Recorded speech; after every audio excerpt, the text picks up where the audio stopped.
जय हिंद। स्वागत है आप सभी का हमारे इस YouTube चैनल में। और आज हम क्लास 10 हिंदी महत्वपूर्ण प्रश्नों को करने वाले हैं। जैसा कि आप सभी को बता दें, कृतिका चैप्टर 1 से जो हमारे फाइनल एग्जाम में क्वेश्चन पूछे जाएंगे।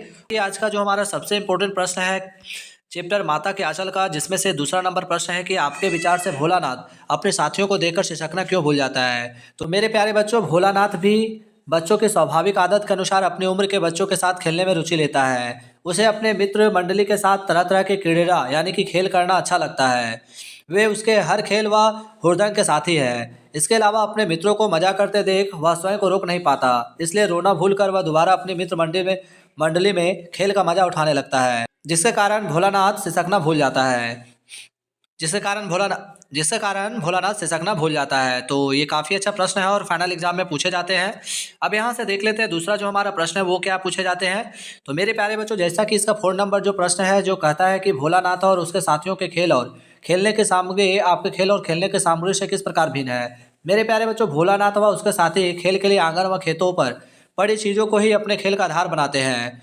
उनके लिए मिट्टी के बर्तन, पत्थर, पेड़ों की पत्तियां, गीली मिट्टी, घर के सामान आदि वस्तुएं होती है जिससे वे खेलते व खुश होते हैं।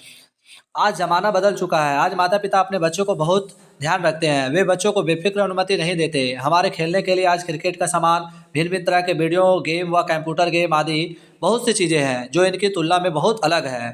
भोलानाथ जैसे बच्चों की वस्तुएं सुलभता से व बिना मूल्य खर्च किए ही प्राप्त होती हो जाती है, परंतु आज खेल सामग्री स्वनिर्मित ना होकर बाजार से खरीदने पड़ती है। आज के युग में खेलने की समय सीमा भी तय कर ली जाती है, अतः आज खेल में स्वच्छंदता नहीं होती है। अर्थात आज के जो खेल है उसमें किसी प्रकार का कोई भेदभाव नहीं देखने को मिलती है। तो ये भी प्रश्न काफ़ी इंपॉर्टेंट होने वाला है।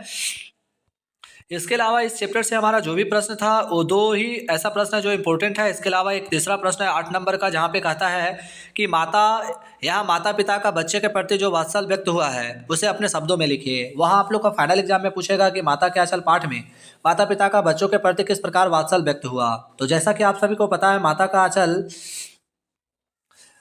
आंचल में माता पिता का वात्सल्य का बहुत सरस और मनमोहक वर्णन हुआ है। हर माता पिता अपने बच्चों के साथ अच्छा प्रेम स्नेह करता है और इसमें लेखक ने अपने शैशव काल का वर्णन किया है।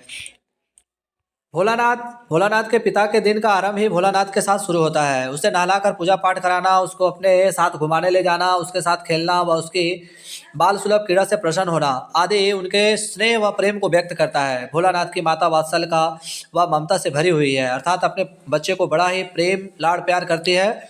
भोलानाथ को भोजन कराने के लिए उनका भिन्न भिन्न तरह से स्वांग रचना एक स्नेही माता की ओर संकेत करता है। बच्चे को खाना खिलाने के दौरान बिल्ली, तोता, मैना जैसे शब्दों का उच्चारण करती है ताकि बच्चे खाना को खा ले, जो अपने पुत्र के भोजन के लिए को लेकर चिंतित है। दूसरी ओर उसको लहूलुहान व भय से कांपता देखकर माँ स्वयं भी रोने व चिल्लाने लगती है। अपने पुत्र की ऐसी दशा देखकर माता का हृदय भी दुखी हो जाता है। माता का ममतालु मन इतना भावुक है कि वह बच्चों को डर के मारे कांपता देखकर रोने लगती है। इसकी ममता पाठक को बहुत प्रभावित करती है। तो एक अच्छा प्रश्न होने वाला है हमारे एग्जाम के लिए। तो यहाँ से 3 प्रश्न को हमने दिए हैं। अब हम नेक्स्ट चैप्टर की ओर चलते हैं। नेक्स्ट जो चैप्टर है मेरे प्यारे बच्चों, साना साना हाथ जोड़ी। यहाँ से जो हमारा एग्जामिनेशन में पूछे जाते हैं फाइनल क्वेश्चन, और कल का जो एग्जाम होने वाला है उसमें भी आप लोग आ सकते हैं। जिससे से प्रश्न है कि झिलमिलाते सितारों की रोशनी में नहाया गतों लेखिका को किस प्रकार सम्मोहित कर रहा था। तो जैसा कि लेखिका को रात्रि के समय आसमान ऐसा प्रतीत हो रहा था मानो सारे तारे नीचे धरती पर टिमटिमा रहा हो। दूर ढलान लेती तराई पर सितारों के गुच्छे रोशनियों के की एक झलार सी बना रहे थे। रात के अंधकार में सितारों को से झिलमिलाता गतों लेखिका को जादुई एहसास करा रहा था। उसे यह जादू ऐसा सम्मोहित कर रहा था कि मानो उसका अस्तित्व स्थगित सा हो गया हो। सब कुछ अर्थहीन सा था। उसकी चेतना शून्यता को प्राप्त कर रही थी। वह सुख की अंतर्दशा में डूबी हुई उस जादुई उजाले में नहा रही थी जो उसे आत्मिक सुख प्रदान कर रहा था, अर्थात उसके जीवन को आनंदित कर रहा था। तो प्रश्न अच्छा है और एग्जाम में पूछा भी जाता है। दूसरा प्रश्न है, गतों को मेहनतकश बादशाहों का शहर क्यों कहा जाता है। तो जैसा कि आप सभी को पता है कि गतों को सुंदर बनाने के लिए वहाँ के निवासियों ने विपरीत परिस्थितियों में अत्यधिक श्रम किया है। पहाड़ी क्षेत्र के कारण पहाड़ों को काटकर रास्ता बनाना पड़ता है। पहाड़ों पर बैठकर औरतें पत्थर तोड़ती है। उनके हाथों में कुदाल व हथौड़े होते हैं। कईयों की पीठ पर बांधी टोकरी में उनके बच्चे भी बंधे रहते हैं और वे काम करते रहते हैं। हरे भरे बगानों में युवतियाँ बोकू पहने चाय की पत्तियाँ तोड़ती है और बच्चे भी अपनी माँ के साथ काम करते हैं। यहाँ जीवन बेहद कठिन है, पर यहाँ के लोग ने इन कठिनाइयों के बावजूद भी शहर के हर पल को खूबसूरत बना दिया है, इसलिए लेखिका ने इसे मेहनतकश बादशाहों का शहर कहा जाता है। तो एक टॉप क्लास का क्वेश्चन होने वाला है, इसलिए वीडियो को जितना ज़्यादा हो सके शेयर करना ना भूले। इसके अलावा देख लेते हैं नेक्स्ट प्रश्न हमारा क्या बन सकता है यहाँ से। तो इसमें एक दो क्वेश्चन और है, जैसे कि यहाँ पे प्रश्न पूछा जा रहा है कि कभी श्वेत तो कभी रंगीन पताकाओं का फहराना किन अलग अलग अवसरों की ओर संकेत करता है। मेरे प्यारे बच्चों, सफ़ेद बौद्ध पताकाओं शांति व अहिंसा के प्रतीक है। इन पर मंत्र लिखे होते हैं। यदि किसी बुद्धिस्ट की मृत्यु होती है तो उसकी आत्मा की शांति के लिए 108 श्वेत पताकाएँ फहराई जाती है। कई बार किसी नए कार्य के आरंभ के अवसर पर रंगीन पताकाएँ फहराई जाती है, इसलिए ये पताकाएँ शोक व नए कार्यों के शुभारंभ की ओर संकेत करती है। तो प्रश्न अच्छा है और आप लोग अच्छे से देख कर जाए। नेक्स्ट प्रश्न की ओर चलते हैं मेरे प्यारे बच्चों। नेक्स्ट प्रश्न हमारा है, जैसा कि आप सभी को पता है कि इसका जो एक और क्वेश्चन है, जितने नरगे के गाइड के भूमिका के बारे में विचार करते हुए लिखिए कि एक कुशल गाइड में क्या गुण होते हैं। तो जैसा कि आप सभी को पता है कि नार्गे एक कुशल गाइड था। वह अपने पेशे के प्रति पूरा समर्पित था।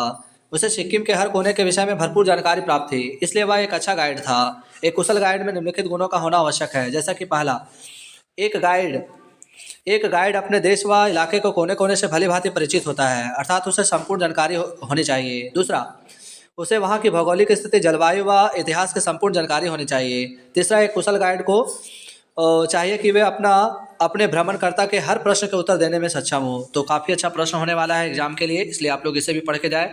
और लोग स्टॉक में घूमते हुए चक्र को देखकर लेखिका को पूरे भारत की आत्मा एक से क्यों दिखाई दी, ये भी प्रश्न अच्छा होने वाला है। तो समय न कम लेते हुए इसको भी हम लोग देख लेते हैं। कहता है कि लेखिका सिक्किम में घूमती हुई कभी लोग स्टॉक के नाम की जगह पर गई। लोग स्टॉक के घूमते चक्र के बारे में जितने बताया है,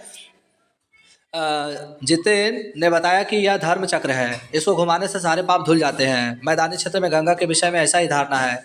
लेखिका को लगा कि चाहे मैदान हो या पहाड़, तमाम वैज्ञानिक प्रगतियों के बावजूद इस देश की आत्मा एक जैसी है। यहाँ लोगों की आस्थाएं, विश्वास, पाप पुण्य की अवधारणाएं और कल्पनाएं एक जैसी है। यही विश्वास पूरे भारत को एक सूत्र में बांध देता है। तो प्रश्न अच्छा है और इस तरह से हमारा दूसरा लेसन कंप्लीट हुआ। अब हम तीसरे लेसन की ओर चलते हैं। यही ठैया झुलने हिरैनी हो रामा। तो इसका प्रश्न है कि कठोर हृदय समझे जाने वाली दुलारी टुन्नू की मृत्यु पर क्यों विचलित हो उठी। जैसा कि आप सभी को पता है, दुलारी अपने कठोर स्वभाव के लिए प्रसिद्ध थी, परंतु दुलारी का स्वभाव नारियल की तरह था। वह एक अकेली स्त्री थी, इसलिए स्वयं की रक्षा हेतु वह कठोर आचरण करती थी, परंतु अंदर से वह बहुत नरम दिल की स्त्री थी। टुन्नू जो उसे प्रेम करता था, उसके लिए उसके हृदय में बहुत खास स्थान था, परंतु वह हमेशा टुन्नू को धुतकारती रहती थी, क्योंकि टुन्नू उससे उम्र में बहुत छोटा था। उसके मन में टुन्नू का एक अलग ही स्थान था। उसने जान लिया था कि टुन्नू उसके शरीर का नहीं बल्कि उसकी गायन कला का प्रेमी था। फेकू द्वारा टुन्नू की मृत्यु का समाचार पाकर उसका हृदय दर्द से फट पड़ा और आंखों से आंसुओं की धारा बह निकली। किसी के लिए ना पसीजने वाला उसका हृदय आज चित्कार कर रहा था और टुन्नू की मृत्यु ने टुन्नू के प्रति उसके प्रेम को सबके समक्ष प्रस्तुत कर दिया। उसने टुन्नू द्वारा दी गई खादी की धोती पहन ली। तो एक अच्छा प्रश्न होने वाला है एग्जाम के लिए, इसलिए आप लोग इसे जरूर देख कर जाए।